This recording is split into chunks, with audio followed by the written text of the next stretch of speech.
Well, today in class we talk about vector additions.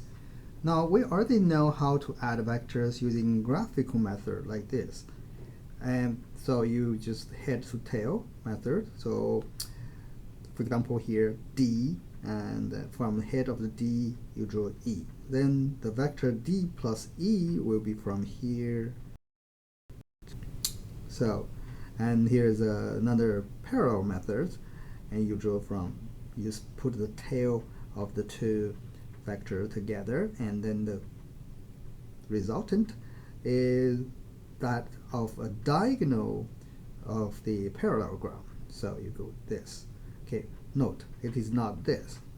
Okay, a typical, no, it's not this one. This is actually, later on you will know it is actually a subtraction of the two, so it's diagonal. So now today we talk about another method. We use analytical methods of adding up the components, which is very straightforward. For example, you have one vector A and vector B. Both of them are in components.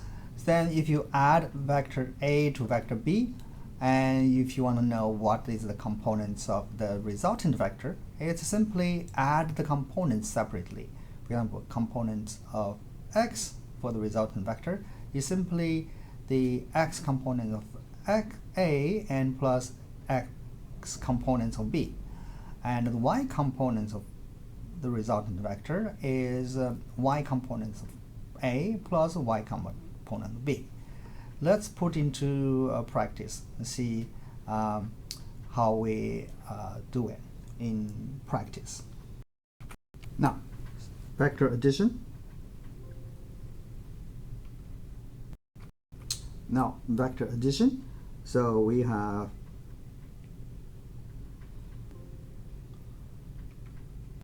now suppose we have two vectors, A 10, 20, and B -5, -3. So if we want to know A plus B, and we want to know its components, so we simply add x components together, which means 10 minus 5, or here plus -5, and comma, and then y components together, 20 minus 3. So this is how you get the components of the resultant vector. So then, so that will be 10 minus 5, which is 5. And then negative 20 minus 3, you get 17. So this is the resultant vector. Let's call it C. So that's simple. Once again, you add the components separately. Let's have another example, just to, so if A is 3 and 5, and B is 10 again and 12. I just randomly create two.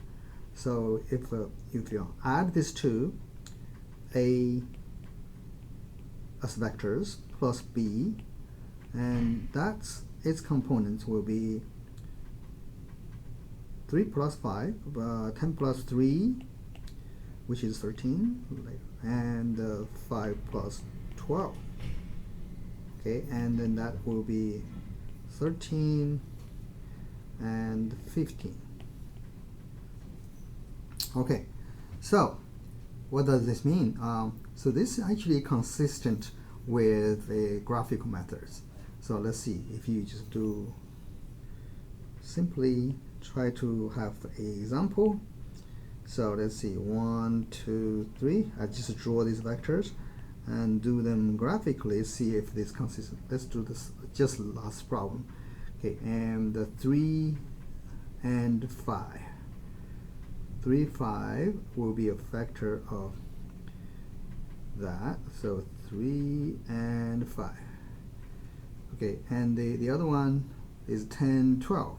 Wow, that's too big. Let's draw to the scale just for the above problem. So A is 3, 5. So 3, 5, and so that's this little one.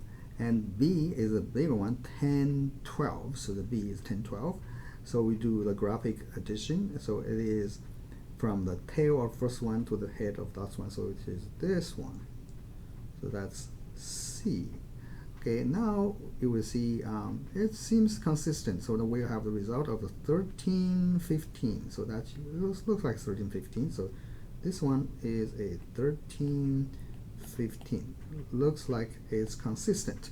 Let's use another online software to help you understand this, and actually to see that both ways, adding graphically and adding by components, they are equivalent.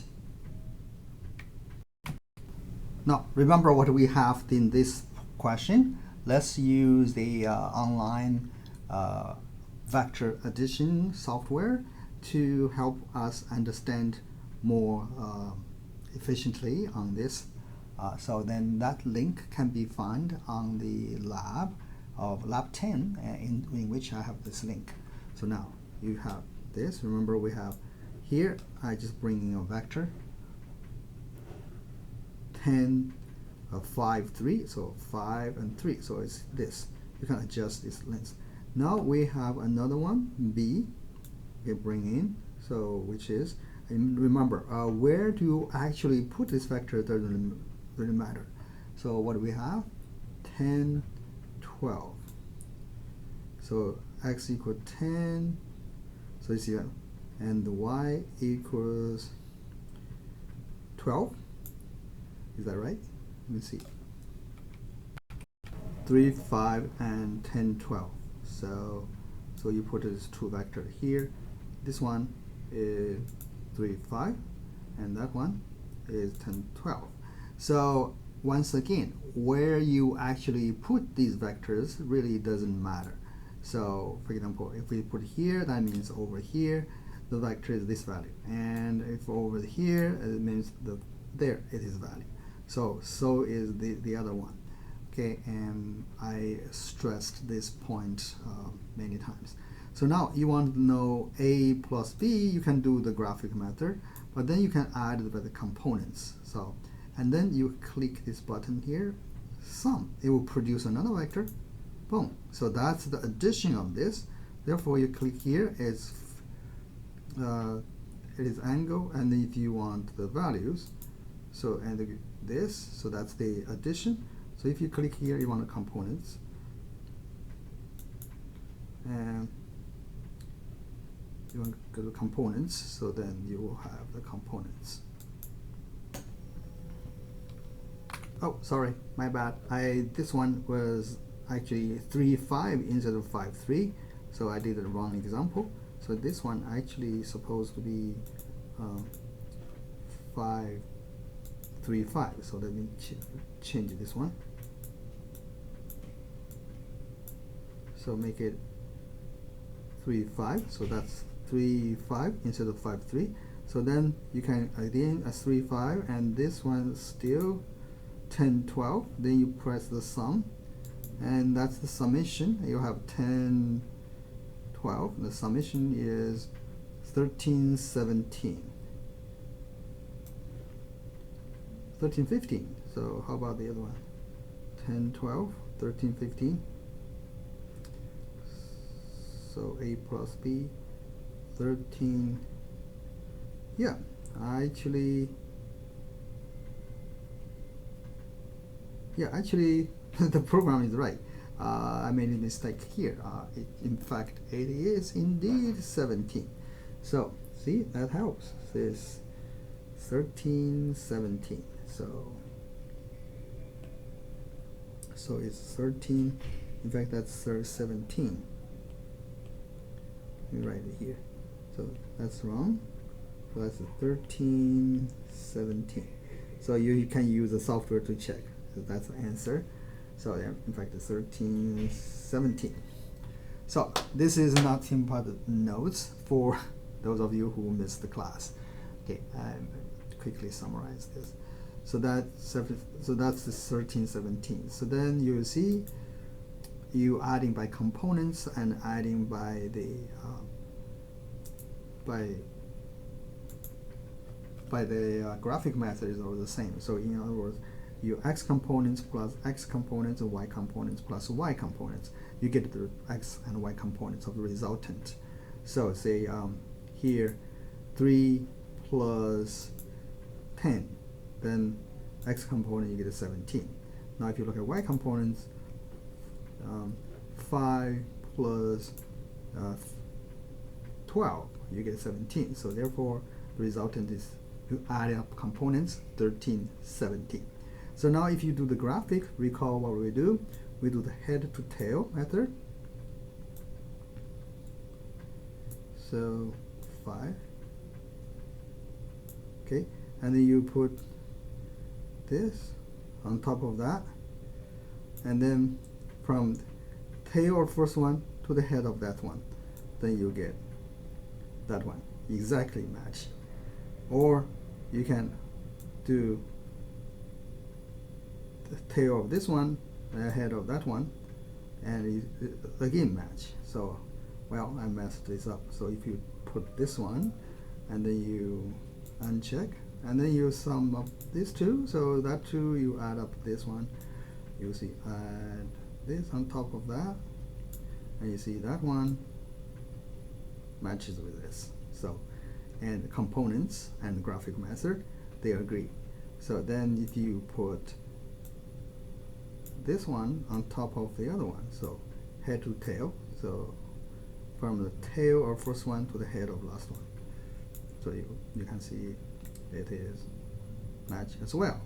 And for the parallelogram method, you put the tail of these two together, but remember the sum is not from tape, this tape to the other tape. In fact, that's a subtraction. So A subtract B is this way, and B subtract A is that way. But the sum A plus B is the diagonal of the parallelogram. It is that. You can imagine this parallelogram from here to there. So, hope this helps. Well, I will see you Friday in class.